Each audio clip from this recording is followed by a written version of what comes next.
अपनी प्लेट में 2 तरह की आइसक्रीम का मजा लेती सुनीता ने अपने देवर विनोद से कहा, क्या देवर जी, तीसरी बेटी होने पे कौन पार्टी देता है? अब तो दहेज के पैसे जुटाना शुरू कर दो। अपनी भाभी की ओर देख हंसते हुए विनोद ने कहा, अरे भाभी, आप क्यों चिंता करती हैं? घर में खुशी आई है तो सबके साथ बांट ली, और फिर बेटियां तो अपना भाग्य साथ लेकर आती है। अपने देवर की बात सुन सुनीता मुस्कुरा के रह गई, जबकि असल में दिल खुशी से झूम रहा था। देवर के घर तीसरी बेटी का जन्म जो हुआ था। खुद सुनीता के 2 बेटे थे, इस बात का वो खूब घमंड रखती। 2-3 दिन में सारे मेहमान चले गए। अब घर पर थे तो विनोद, रुचि और 3 बेटियां, मानवी, अंकिता और तीसरी बेटी जिसका नाम सबने प्रीति रखा। समय अपनी रफ्तार से चल रहा था। बच्चियां एक से बढ़कर एक थी, चाहे पढ़ाई हो या घर में मां की मदद करना। घर की दीवारें बेटियों की बनाई खूबसूरत पेंटिंग से सजती और अलमारियां उनके जीते मेडल और ट्रॉफी से। तीनों बेटियों की किलकारी और हंसी से विनोद और रुचि का घर गुलजार रहता।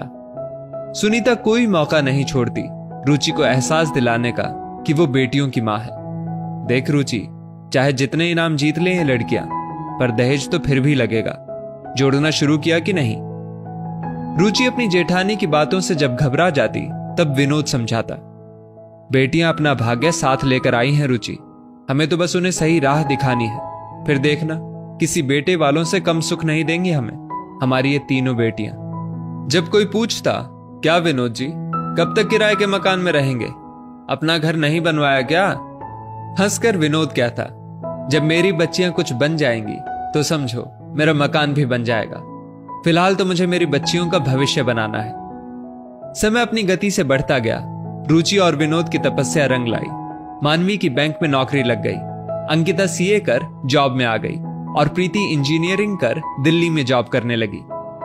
बड़ी मम्मी, कल माँ पापा की एनिवर्सरी की एक छोटी सी पार्टी रखी है, आप सब समय से आ जाना। मानवी ने अपनी बड़ी मम्मी सुनीता को फोन कर पार्टी का इनविटेशन दे दिया। सारी तैयारियां तीनों बहनों ने बहुत मन से की थी। शहर के सबसे अच्छे होटल में पार्टी हॉल बुक था। खाने के मेन्यू में सारी चीजें चुन चुनकर तीनों ने रखी थी, और माँ पापा का गिफ्ट, वो तो एक सरप्राइज था सबके लिए। पार्टी वाले दिन सुबह सुबह प्रीति भी दिल्ली से आ गई। प्रीति के आते ही घर में एक रौनक सी आ गई। ये क्या माँ, बालों में कैसी सफेदी सी आ रही है? ऐसे जाओगे क्या पार्टी में? प्रीति ने कहा।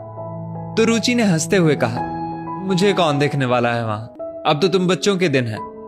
नहीं माँ, अभी चलो पार्लर। और प्रीति अपनी माँ को ले पार्लर चली गई। हल्के मेकअप और सुंदर सी साड़ी में अपनी माँ को संवार दिया प्रीति ने। विनोद के लिए एक शानदार सूट तैयार था। सूट को देख आंखें झलक उठी विनोद की। शाम होते ही सब तैयार हो हॉल की ओर निकल पड़े। मेहमानों से हॉल भर गया। सबकी बधाइयां स्वीकार कर रुचि और विनोद ने एक दूसरे को माला पहनाई और केक काट एक दूसरे को खिलाया। सब विनोद और रुचि के भाग्य को सराह रहे थे। सुनीता भी आई थी पार्टी में, अपने पति और दोनों बेटों के साथ। पार्टी की भव्य तैयारी देख सुनीता जलन से भर उठी। आज एहसास हो रहा था कि बेटियां होकर भी जो सुख ये लड़कियां अपने माता पिता को दे रही थीं, वो उसके लाडलों ने ना कभी दिया था और ना ही कभी देते। तभी प्रीति ने माइक ले अनाउंस किया, नमस्कार सभी को, आप सब हमारे बुलाने पर आए, आप सभी का बहुत बहुत शुक्रिया। अब समय मेरे माँ पापा के गिफ्ट का, जो हम तीनों बहनों ने अपने माँ पापा को दिया है।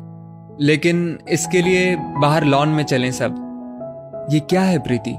जब विनोद ने धीरे से प्रीति से पूछा तो हंसते हुए मानवी ने कहा, आप बस चलो पापा और खुद देख लो। तीनों बहनें आंखों ही आंखों में इशारे कर हंस रही थीं। सारे मेहमान उत्सुकता से बाहर आए। लॉन में एक चमचमाती नई कार खड़ी थी। सारे मेहमान तालियां बजाने लगे। वाह भाई वाह, बेटियां हो तो ऐसी। पापा, अब आपके स्कूटर का मजा तो ये नहीं दे सकती, पर अब हम सब एक साथ स्कूटर पर बैठ भी तो नहीं सकते, इसलिए आज से इसकी सवारी होगी। सारे मेहमान अंकिता की बात सुन हंस पड़े। रुचि और विनोद की आंखों में खुशी के आंसू थे और सिर्फ गर्व से ऊंचा। सबने खूब बधाई दी और पार्टी का लुत्फ उठाया। सुनीता भी गई बधाई देने। बधाई हो देवर जी, बेटियों ने नई गाड़ी दी, और क्या चाहिए? सच कहा भाभी, और क्या चाहिए मुझे, जब ऐसे बच्चे हो तो। मैंने कहा था ना, बेटियां खुद अपना भाग्य बनाती है, और यहां तो इन तीनों ने मेरा भाग्य भी बदल दिया। देखिए तो कैसे मुझे स्कूटर से उठा कार में बिठा दिया। अपने देवर की बात सुन सुनीता ने अपने नालायक जवान बेटों को देखा जो आइसक्रीम के मजे लेने में व्यस्त थे। आज बेटों की मां होने का दंभ टूट गया था सुनीता का। बेटियां बेटों से कम नहीं होती, बस थोड़ा प्यार और परिवार का साथ हो तो बेटियां वो कर जाती हैं जो कई बेटे वालों के भाग्य में भी नहीं होता। दोस्तों, इस स्टोरी को लेकर आपकी क्या राय है नीचे कमेंट करके जरूर बताइएगा, और ऐसी और भी बेहतरीन वीडियोस के लिए हमारा पेज जरूर फॉलो करें। धन्यवाद।